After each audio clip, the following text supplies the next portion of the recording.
Good morning. Praise the lord. ప్రభువైన యేసుక్రీస్తు వారి పరిశుద్ధ నామములో అందరికీ శుభములు. ఈరోజు మన అనుదిన ఆత్మీయ ఆహారంగా మనం చేసే ప్రార్థనలో ఒక శక్తివంతమైన ప్రార్థన గురించి ధ్యానించుకుందాం. అదే ఇంటర్సెసరీ ప్రేయర్ అంటారు.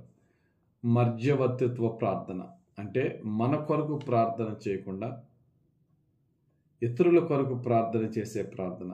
ఒక మధ్యవర్తిగా ఉండి, ప్రభువా ఈ బిడ్డ కొరకు నేను ప్రార్థన చేస్తున్నాను, నన్ను కరుణించి నా ప్రార్థన ఆలకించి ఈ బిడ్డ మీద దయ చూపు ప్రభు అని ఇతరుల కొరకు మనం చేసే ప్రార్థన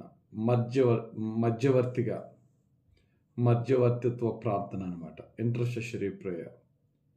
మనకు తెలుసు యోబు గారి జీవితం. యోబు ఆపదలో, ఇబ్బందులో, కష్టాల్లో ఉన్నప్పుడు యోబు యొక్క ముగ్గురు స్నేహితులు యోబుని రకరకాలుగా శోధించారు. చివరిగా దేవుడు యోబు యొక్క నిర్దోషత్వానికి యోబుని దీవించే ముందుగా యోబు తన ముగ్గురు స్నేహితుల గురించి ప్రార్థన చేశాడు. వారిని క్షమించమన్నాడు. వారి కొరకు ప్రార్థన చేసినప్పుడట దేవుడు యోబు యొక్క క్షేమాన్ని అభివృద్ధి చేశాడట. చూద్దామా? యోబు గ్రంథం 42వ అధ్యాయం 10వ వచనం. మరియు యోబు తన స్నేహితుల నిమిత్తము ప్రార్థన చేసినప్పుడు యెహోవా అతని క్షేమస్థితిని మరలా అతనికి దయచేసెను.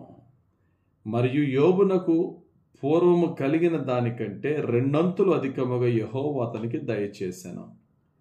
ఏమైతే యోబు దేవుడు పెట్టే పరీక్షలో కోల్పోయాడో దానికి రెండంతులు దేవుడు ఇచ్చాడు. దానికి ముందు యోబు చేసిన పని ఏంటట?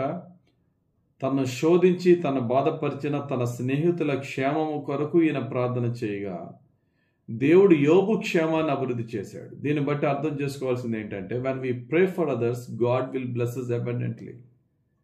మనం ఎప్పుడు కూడా మన ప్రార్థన ఐ మీ మై సెల్ఫే, నేను, నాది, నాకు, నా కుటుంబం, నా ప్రజలు.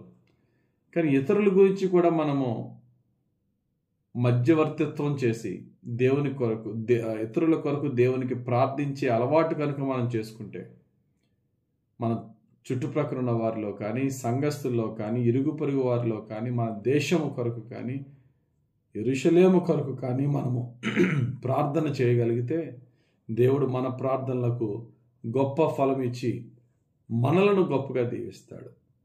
బైబిల్లో అబ్రహాం జీవితం మనకు తెలుసు.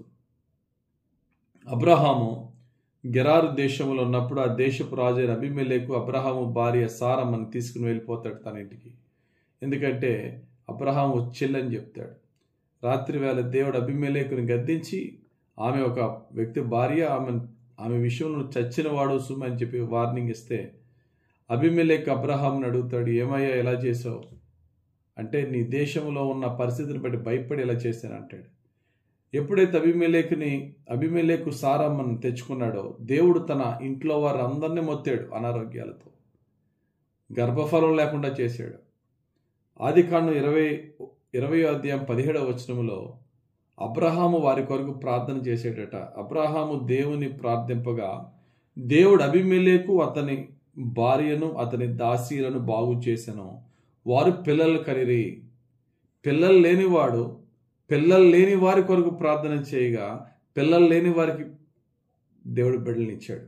సాధారణంగా ఏమనుకుంటామంటే, నాకే పిల్లలు లేరు, నేను ఇంకా పిల్లలు లేని వారి కొరకు ఏం ప్రార్థన చేస్తానులే అని అనుకోవచ్చు. అలాగే ఎప్పుడు కూడా మనం అనుకోకూడదు. ఆ థాట్ వస్తుంది మనకి, నాకు పిల్లలు లేకపోయినా ఇతరులకు పిల్లలు ఉంటే బాగుంటుంది అని. అంత మంచి మనసు మనకు ఉన్నప్పుడు దేవుడు మన పట్ల ఆయన మంచి చూపిస్తాడు.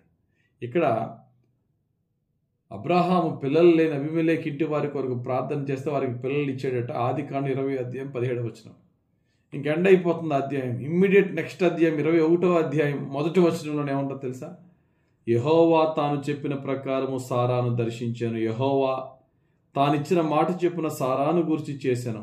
ఎట్లనగా దేవుడు అబ్రహాముతో చెప్పిన నిర్ణయ కాలంలో సారా గర్భవతి అయి అతని ముసలితనమందు అతనికి కుమారుని కనెను. అబ్రహాము అబీమెలెకు కుటుంబం కొరకు ప్రార్థన చేయగా వారికి బిడ్డలను దేవుడు అవడంతో పాటు దేవుడు అబ్రహాముకి చెప్పిన వాగ్దానాన్ని నెరవేర్చాడు దేవుడు. ఈ విధంగా చూస్తే అనేకమైన విషయాలు. భక్తులు ఎప్పుడు కూడా ఇతరుల కొరకు ఎక్కువ ప్రార్థన చేసి తమ కొరకు తక్కువ ప్రార్థన చేసుకుంటారు. మన జీవితంలో మనం కొరకు ఎక్కువ ప్రార్థన చేసి ఇతరుల కొరకు తక్కువ ప్రార్థన చేస్తూ ఉంటాం. కాబట్టి మనం ఎన్ని అవసరతల్లో ఉన్నా ఇతరుల అవసరతల కొరకు కూడా మనం దేవునికి ప్రార్థన చేస్తే దేవుడు మన అవసరతల కొరకు మనం ప్రార్థన చేసుకునే దానికంటే గొప్పగా మన అవసరతలు తీరుస్తాడు. ఎప్పుడు? ఇతరుల అవసరతల కొరకు ప్రార్థించినప్పుడు. కాబట్టి మనము మన యొక్క వ్యక్తిగత ప్రార్థనలో ఎవరి కొరకు నేను ప్రార్థన చేయాలని ఆలోచన చేసి వారి కొరకు ప్రార్థన చేసి దేవుని దీవెనలు మనం పొందుకుందాం, వారు పొందుకుంటారు. దేవుడి కొద్ది మాటలు మన జీవితంలో నెరవేర్చును గాక. ఆమెన్. పరిశుద్ధుడా, ప్రేమ కలిగిన తండ్రి, ధ్యానించిన వాక్య ప్రకారం మేమందరము కూడా మా కొరకు, మా కుటుంబం కొరకే కాక ఇతరుల కొరకు, దేశము కొరకు, రాష్ట్రం కొరకు ప్రార్థించే నీ పరిశుద్ధ ప్రార్థన, భారవంతమైన ప్రార్థన జీవితం మాకు దయచేయమని యేసు నామములో ప్రార్థించి వేడుకొనుచున్నాం తండ్రి. ఆమెన్. తండ్రి యొక్కయు, కుమారుని యొక్కయు, పరిశుద్ధాత్మ అభిషేకం మనకు తోడుండి నడిపించి దీవించును గాక. Amen. God bless you. Have a very blessed day.